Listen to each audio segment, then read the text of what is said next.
Hi everybody, I want to talk about Oak Hill planning again. So I've got the depots in place, that's where they're going to be. Again, this is Main Street in Oak Hill. This is Route 93 in the back. So again, my quandary is how to make 93 disappear back here. So what I've done is I cut a block of balsa.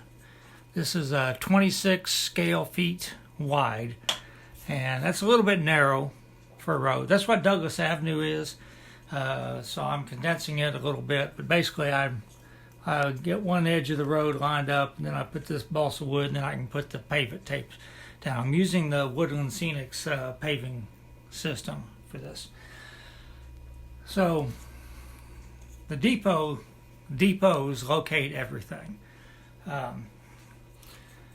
So what I want to do, and I don't know, I tried to draw some black lines on here. I've got, right now this is just parallel.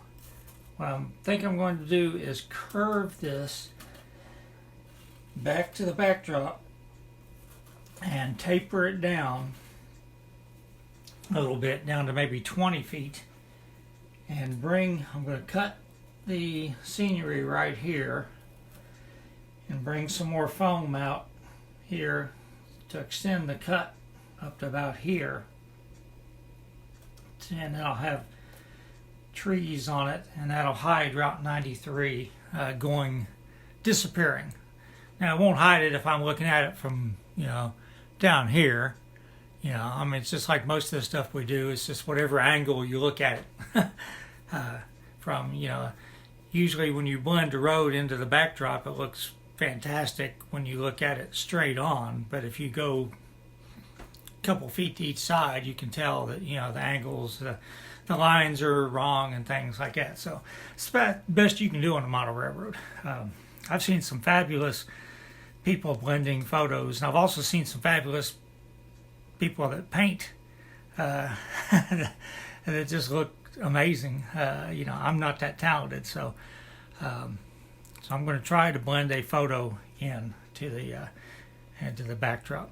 So I thought I'd show you what it looks like now.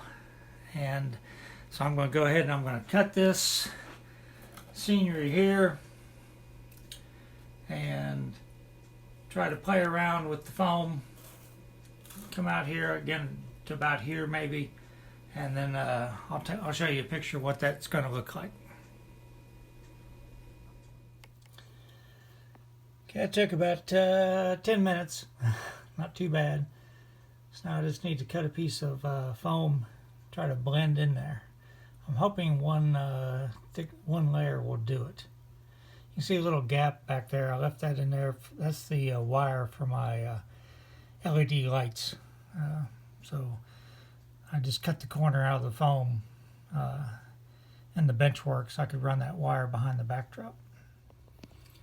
So I just took a piece of scrap paper and taped it down.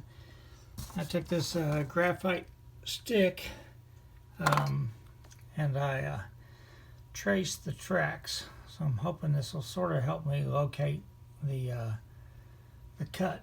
So I can sort of say, okay, I want to stay a certain distance away from the tracks, and I can cut this out through here, and then I'll just have this piece back here. I'm trying to minimize how much trial and error I have to do. Okay, so I've got the paper cut out. Now I don't want the cut to come out this far. It's going to be back here more. You can see where the road runs into it. So if I need to start tapering the road back, because I don't want this thing to just be like a ½ inch wide ridge. I want it to be a little bit wider than that. So I'm going to try to cut this into place, maybe back to here, and then I'm going to work on tapering the road and sort of draw the road on this piece of paper to see what that's going to look like. Okay, after a few adjustments, here's what I've settled on. Again, that background piece, that may not be the one I use. That's just something. And of course, you have to remember there's going to be trees on top of this. So Right now I need to, I'm probably going to go ahead and pour the road up to the intersection up here. Then I'll put this piece in there and put Sculptra mold on it and paint it and all that. But I don't want to have to work on the road that goes behind it, so I'd rather do that first. So I think it's going to work out okay. Okay, as I've said before, I don't really do many tutorials on stuff that's already online. I'm using the Woodland Scenics paving system. Woodland Scenics is a great company. They've got their own YouTube channel with directions how to do it, so I'm not going to do a step-by-step on how to do it. I'm going to pour this today, and it's a pretty big pour, but this is the main intersection in town. This is where the depot goes, and it's going to keep on going from here, but I don't know exactly where it's going to go yet, so I'm going to stop it right there. So I'll show you what it looks like when I'm done, and I'll put the piece of foam in and start working on that. But I don't really think I need to show you how to do the paving system. Okay, it's Sunday evening. I told you I wasn't going to do a tutorial on how to pour the road, but I poured the road, and it's not completely done, but I got it done far enough to where I needed it to be done. And after that, I painted it. The color I use for my roads, where the bottle is, it's Tamiya. I think it's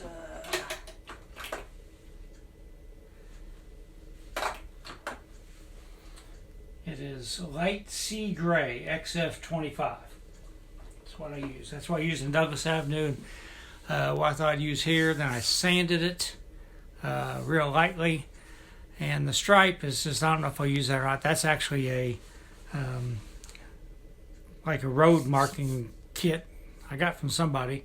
Has the railroad crossings and all that. I have used the Woodland Scenics pins, but I just thought I'd put that down there to see what it looked like.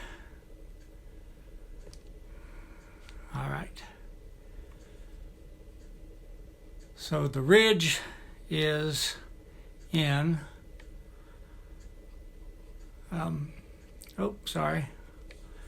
blended it in to the other one. Cover it with Sculptra mold. The static grass. I had a mind fart there for a minute. Brain fart. And then I put the trees in there. So, if I park like a semi or something coming out of here, coming out from behind it, a couple cars or something, it'll look good. I may put, I've got these. This is like a wall from an old, I think it's a Magnuson. It's a resin wall from an engine house or something. I could put that there. Oak Hill, Jackson, that area had a lot of coal mining, like I talked about before, and they had some like mining supply places that would supply equipment. So that might be an appropriate thing to do, just a little wall there. So, but pretty happy with it. And so I'm going to continue working on the, I went ahead and put ground or static grass on that. You can see the Jeep that I made there, and then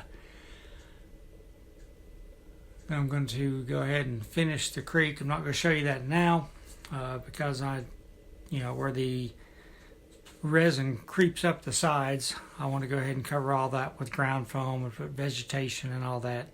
And so I'll do that, work on that this week, and I'll show you that later in the week. And also talk about a little problem I had with the pour, and I'll show you that because I share all my mistakes with you. I'm definitely not perfect. So I said, this is Sunday night. I already posted the real long video about building the cars this morning, so I'm not going to post this tonight. I'll post it probably tomorrow night, and then maybe the creek later on in the week. So everybody stay safe.